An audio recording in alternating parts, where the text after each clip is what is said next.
Biological classification के अंदर सबसे पहले हम लोग पढ़ रहे हैं बेटा फंजाई। फंजाई को हमने कहा कि इनकी स्ट्रक्चर कैसी हो सकती है, फिलामेंटस, फिलामेंटस हो सकती है बेटा। और फिलामेंट भी इसके किस तरह के रहेंगे बेटा, इनके फिलामेंट क्या कहलाते हैं, हाइफा। प्लूरल क्या कहलाएगा बेटा, हाइफी कहलाएगा। कई सारे हाइफा आपस में मिलकर के क्या बनाते हैं बेटा, जैसे ये हाइफा है, कई सारे हाइफा आपस में मिलकर क्या बनाएंगे बेटा, एक नेट लाइक स्ट्रक्चर। और इस नेट लाइक स्ट्रक्चर को हम लोग क्या बोलते हैं बच्चों, माइसीलियम। फंजाई की सबसे ख़ास बात यह है बेटा कि फंजाई बहुत सारे हायर प्लांट्स हैं उनकी रूट्स के साथ में रहता है। फंजाई, अगर मैं फंजाई के कुछ मेंबर की बात करता हूं तो फंजाई के कुछ मेंबर ऐसे हैं जो हायर प्लांट्स के रूट्स, क्या बेटा, जो हायर प्लांट्स के रूट्स होती हैं उनके एसोसिएशन में ये रहता है। किस लिए रहता है बेटा, फॉर नाइट्रोजन फिक्सेशन। क्या करने के लिए बेटा, नाइट्रोजन फिक्सेशन के लिए ये रहता है। एग्जाम्पल के तौर पर मैंने कहा साइकस। साइकस की जो रूट्स होती हैं, इनकी रूट्स में कौन रहेगा बेटा, एक फंगल एसोसिएशन रहेगा और उसको बोलेंगे बेटा माइकोराइजल एसोसिएशन। क्या बोलेंगे बेटा आप उसको, माइकोराइजल एसोसिएशन। और उस तरह से जो रूट्स तैयार होंगी उन रूट्स को हम लोग कहते हैं बेटा कोरोलॉइड रूट्स। क्या बोलते हैं बेटा उसको आप, कोरोलॉइड रूट्स के नाम से जानते हैं, जो किस में पाई जाती है बेटा, साइकस के अंदर। ठीक, एक और चीज़ यहाँ पर मैं आपको बता दूँ रिगार्डिंग फंजाई कि भाई फंजाई जो होता है, अगर हम फंजाई को डिवाइड करते हैं तो फंजाई बेसिकली फॉलोइंग पार्ट्स के अंदर डिवाइडेड है। सबसे पहला आता है फाइकोमाइसिटीज़, फाइकोमाइसिटीज़। दूसरा आता है बेटा एस्कोमाइसिटीज़, एस्कोमाइसिटीज़। तीसरा आता है बेटा बेसिडियोमाइसिटीज़, बेसिडियोमाइसिटीज़। चौथा आता है बेटा ड्यूटीरोमाइसिटीज़, ड्यूटीरोमाइसिटीज़।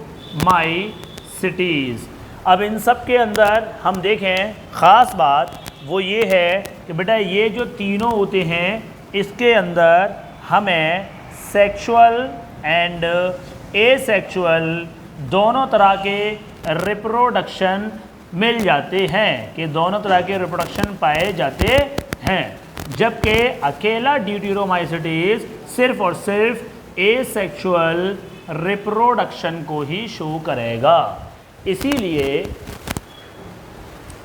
इसीलिए हम इसको कहते हैं बेटा फंजाई इम्परफेक्टाई। क्या कहते हैं, फंजाई इम्परफेक्टाई, फुल स्टॉप।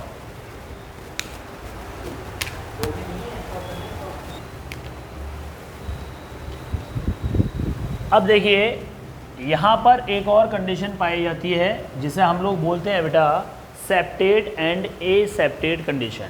कौन सी कंडीशन थी बेटा, सेप्टेट एंड एसेप्टेट कंडीशन। ठीक है, एसेप्टेट का मतलब, सेप्टेट का मतलब मैंने आपको डायग्राम के ज़रिए बताया था। अगर इनके हाइफा के अंदर पार्टीशन है तो आप इसको कहते हैं सेप्टेट, और अगर हाइफा के अंदर पार्टीशन नहीं है तो ये क्या कहलाएगा बेटा, एसेप्टेड। तो this condition is called एसेप्टेड and this condition is called septate. ये सारी चीज़ें हम लोग पढ़ चुके हैं पहले से ही। और आपको ध्यान रखना है कि जो एस्कोमाइसिटीज़ है इसका हम सेक फंजाई के नाम से भी जानते हैं। इसको किस नाम से जानते हैं बच्चों, सेक फंजाई के नाम से भी जानते हैं। और दूसरी बात आपने सुना होगा कि जो फंजाई होते हैं, अगर मैं इनके नेचर की बात करता हूं तो फंजाई का नेचर कैसा होता है बच्चों। आपने कहा सबसे पहला नेचर तो सर इनका होता है कि ये जो टाइप ऑफ न्यूट्रिशन शो करते हैं वो है हेट्रोट्रॉफिक। कैसा है बेटा, हेट्रोट्रॉफिक।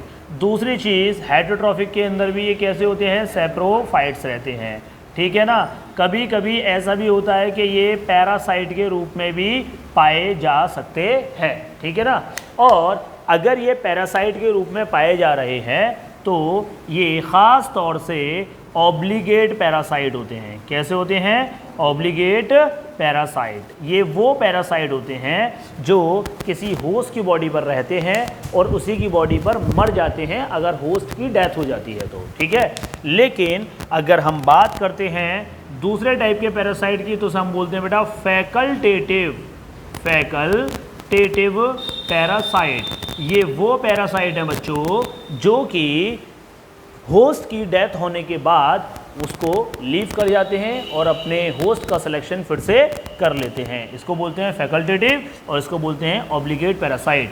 मोस्टली जो हमारे पास जो फंजाई होते हैं वो कैसे नेचर के होते हैं बेटा? Obligate parasite, because of they are non motile, मतलब ये मोटाइल नहीं होते हैं। ऐसा नहीं है जैसे ह्यूमन के अंदर लोकोमोशन पाया जा रहा है इस तरीके से ये भी लोकोमोशन शो करें, ऐसा नहीं होता है, ये मोटाइल नहीं होते हैं, ठीक है।